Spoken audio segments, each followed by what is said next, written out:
Okay, I think most of you will be aware by now that there's been a bit of a controversial change on YouTube that affects smaller channels. Which is that they are demonetizing smaller channels, and they specified what they mean by a smaller channel. It's a channel that has not achieved both 1,000 subscribers and also aggregated more than 4,000 hours viewed in the past 12 months. And just to clarify this, because I know there is some confusion, that doesn't mean that you have to sit and watch 4,000 hours of content. What it means is that other people have sat on their arses, their respective arses, and watched an aggregate of 4,000 hours of your content over the previous 12 months. So if you haven't made both of those levels, even if your content was previously monetized, it will now be demonetized. So I've seen a lot of people commenting on this on Facebook.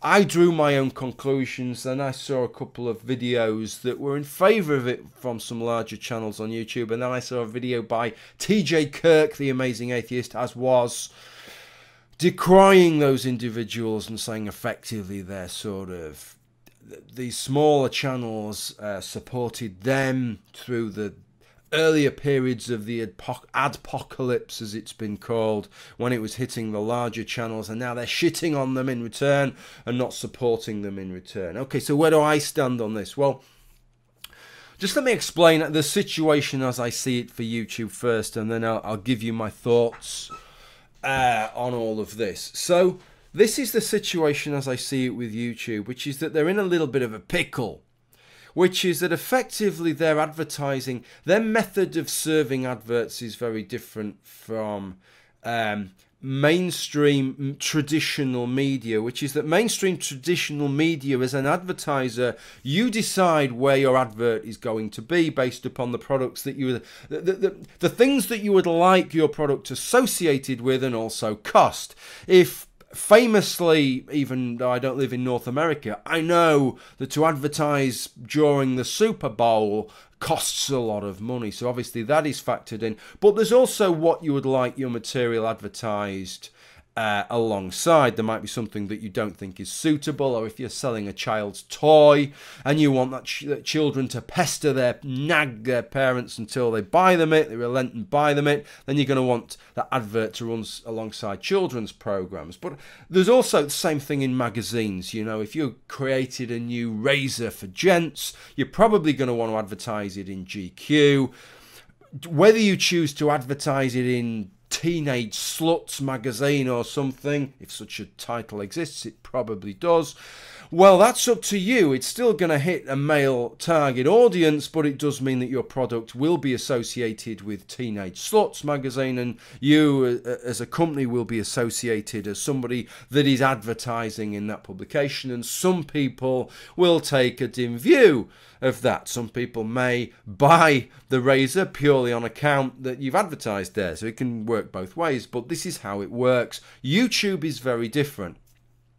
Whereas traditionally, the advert is tied to what it's advertised alongside, on YouTube, the advert is tied to the viewing predilections of the viewer. So effectively, it isn't the metadata of the video that you're watching that determines the advert so much as the metadata of the previous 100 videos that the viewer has watched, and probably also what they've Googled, because you know how it works.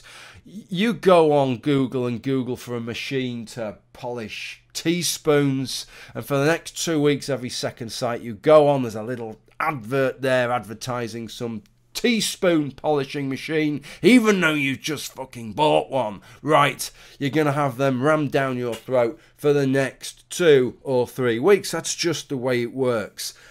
And Google AdSense serves the advert, so I'm assuming that probably figures in as well. But most of the public are not savvy enough to understand this. When they see that Coca-Cola has been advertised alongside Nazi videos, they just assume that Coca-Cola is happy to be associated with Nazi propagandists. Let's start gassing Jews again videos, right? That's how they associate it. The media probably is savvy, the mainstream media probably is savvy enough to understand this, but understanding it openly ruins a good story, doesn't it? And it's a great little story, a great bit of a shitstorm to kick up there. And duly such a shitstorm was kicked up, and this led to some big name advertisers pulling all their adverts from YouTube, and a few others threatened that if you don't get this sorted out, we're going to do likewise. So YouTube had to do something. I understand that. And it's difficult. It's difficult. Because at present, there's only two ways they can do it. They can either do it through a manual review, a human being actually watching your content and making a judgment on it, which obviously takes time and money and resources, or they can do it electronically. But if they do it electronically, then it relies upon an algorithm assessing the metadata that you have attached to your video rather than what's in your video, which can be wildly misleading. That's the problem. They're assessing it based on the title, what's in the footnotes, and what you've attached as meta tags. So they're in a bit of a problem, and they've set up this manual review process, but frankly, they're inundated with content. The original criteria that they gave for the manual review they could not sustain because they had too many videos, so then they had to start additional criteria in terms of the amount of views. Unless you're I think it's 1,000 views a month, unless your video is getting 1,000 views a month, they haven't got the resources to give it a manual review. And that's a bit of a problem, especially if you've got a back catalogue of hundreds of videos which cannot get manually reviewed, because they might still be getting 200, 300 views a month, but they're never going to get that 1,000 reviews a month that you would need before you could get a manual review. They've got an issue there. And that's just with old videos, never mind the constant influx of videos. So I think the reason that they've done this is to try and get the numbers down, prune the numbers down to a manageable degree. Is that a reasonable thing to try and do? Yes. But is this an unreasonable thing to have done to smaller channels? Is this such a dreadful thing that they've done to smaller channels that it should demotivate people from starting a channel or progressing their channel? I would say no. I'll try and explain why. But first off, let me say, if you've got a smaller channel that's not going to make this cut off, don't see this as TJ presented this, I think, really wrongly, as a lack of support, because I think that's bollocks. From my perspective, this isn't about a lack of support. This is about putting things in perspective as to what's important and what isn't for channels of different sizes and for being on YouTube.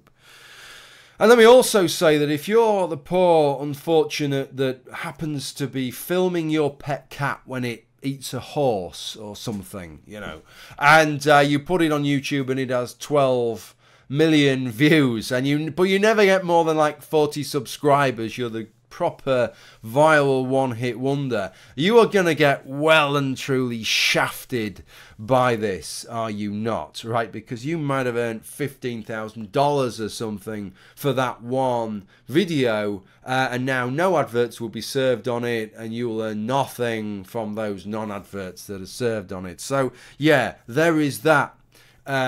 I suppose. Why they can't at least leave YouTube Red open once you've gone above a certain level, that would seem quite reasonable to me, because that isn't advertiser dependent. But we'll talk about that a little bit more in a minute. Let me talk about the numbers. Let me give you some numbers. I'll give you my numbers, because unlike TJ, he talked about ivory towers, but there are different heights of ivory tower, and maybe his ivory tower's a little bit too far away to see what's going on. My ivory tower's somewhat more pitiful than his. His slot bucket of shit falls down resolutely on my head, the different height of ivory tower there. And my numbers you can port across. So he made the point that what he said was that yeah, these people, these smaller channels, they might not be making very much, but if you're just making $100 every 3 or 4 months, then that's got to be worth having. Absolutely agree with the guy, but they're not making $100 every 3 or 4 months, or anything like $100 every 3 or 4 months. These are my figures. Over the past 365 days, from YouTube directly, I got $1,268, which consisted of $890 from adverts served, $378 from YouTube Red. Really surprised at that, how much was from YouTube Red. YouTube Red, of course, is a subscription service in the United States. You pay whatever it is, $10 a month, and that's divvied up to channels based upon how many minutes you've watched of their content. But of course, if your channel isn't monetized, you'll lose both of those things. So that's what you're talking about, $1,268. And the amount of hours viewed that were accrued on my videos was 160,000. Okay, so 40 times over the limit. So you can see from that, if I do the math, right, that you're talking about, for somebody who's got at that 4,000 hours limit, you'd be talking, that cut-off point, you'd be talking at just under $32 a year. Is what we're talking about. That's to be at the 4,000, not at 3,000 or 2,000 or 1,000, but as you're pushing that limit where they're going to start to monetize you, if you produce the kind of material that I do, then you're going to be at about $32. Really, it's let's be honest, we're talking about a very, very small sum of money. Is it worth having rather than not having? Well, yeah. But here's the thing, this is the bit that concerns me here, and it's an issue of priorities and people not sweating the small stuff and being concerned about the bits that it's worth being concerned about, frankly. When I started on YouTube,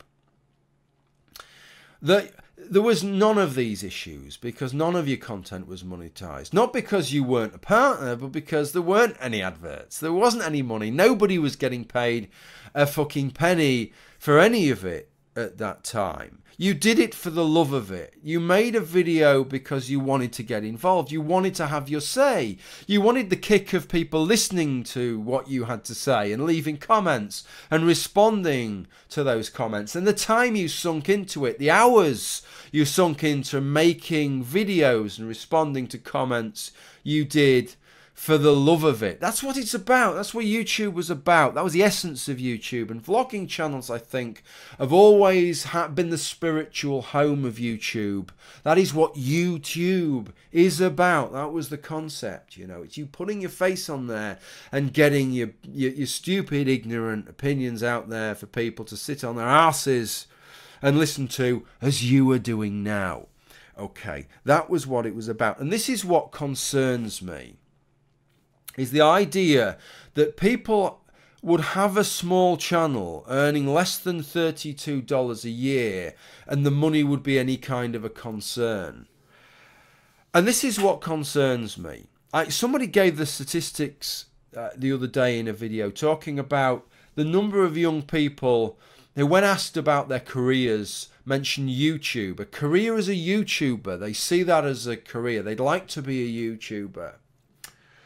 That isn't a reason to start a YouTube channel. And the reason I say that, let me give you an example of a very similar scenario. I don't know what the situation is in North America with professional sport. I'll give you the situation in Europe, in the UK particularly. In the Premier League, that's the Association Football League, main league, there are quite a number of guys that earn over £100,000, what's that, $130,000 a week. How we're talking now about Alexis Sanchez, this is the rumour, going from Arsenal to Manchester United for £500,000. What's that, $650,000 a week for kicking a bag of wind around the field. Particularly accurately kicking a bag of wind around the field, but effectively that's a lot of money for doing that, and you can see why people would aspire to that and think, well, I wouldn't mind a bit of that. But that isn't the reality of it. The reality of it is that for every person that achieves that, there are 10,000, 100,000, whatever, young lads who never make anything even remotely close to a fraction of that. They never even get to play professional football. And the majority of those that get to play professional football earn an absolute pittance. If they can earn the same as a normal person would earn doing a normal everyday job, then they're doing well. And they'll do that for maybe 3 or 4 years, and then they'll be back trying to do another job again. That's the reality of it. And so here's the thing. This is the thing that's in my mind, right? Is that what a tragedy it is for a young lad, because it's lads we're talking about, the opportunity when that kind of sum doesn't exist for girls with football. For a young lad to start devoting his years, his youth, to training and playing and getting involved in football and devoting all his spare time to football if he didn't have a love of football, purely because he aspires to earning £100,000 a week, he's setting himself up for both a crashing disappointment when it doesn't happen, and it almost certainly won't happen, and also for a terrible, terrible waste of his time and his resources. And YouTube is the same.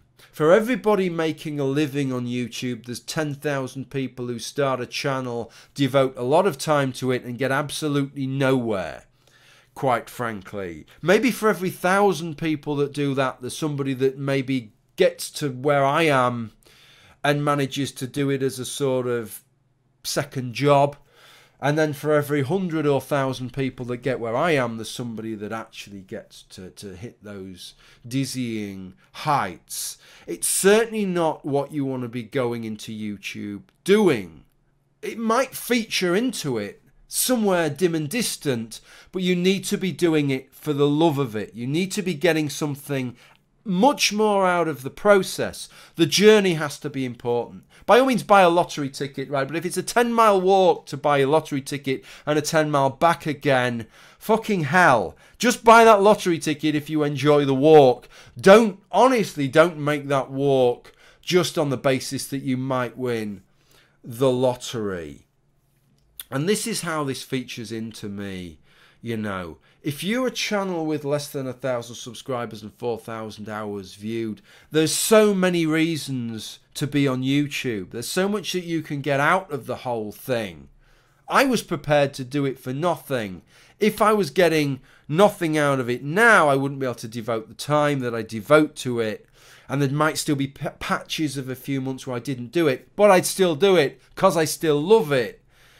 But if you're only earning less than $32 a year doing it, honestly, at that point, that shouldn't even be figuring into your calculations, in my view. You should be doing it for the love of doing it. That's what it should be about. And by all means, try and grow your channel. Try and grow your subscriber base. Try and get your material popular, but do it in something that you enjoy. You've got to enjoy the journey at that point. And the money should be like that much of it, I think. Okay, interested to know what people think about this. From my perspective, my hopes are that it will improve the manual review process. In terms of actually being an aspiring channel, it'll actually give you a little bit of something. It'll be like, well, if I do get to that point, it'll be a little bit more worthwhile getting there, because it won't be quite such an absolute fucking mess when I get there, which is what it is at the moment. Okay, interested to know what you think about this. Thanks for watching. Bye for now.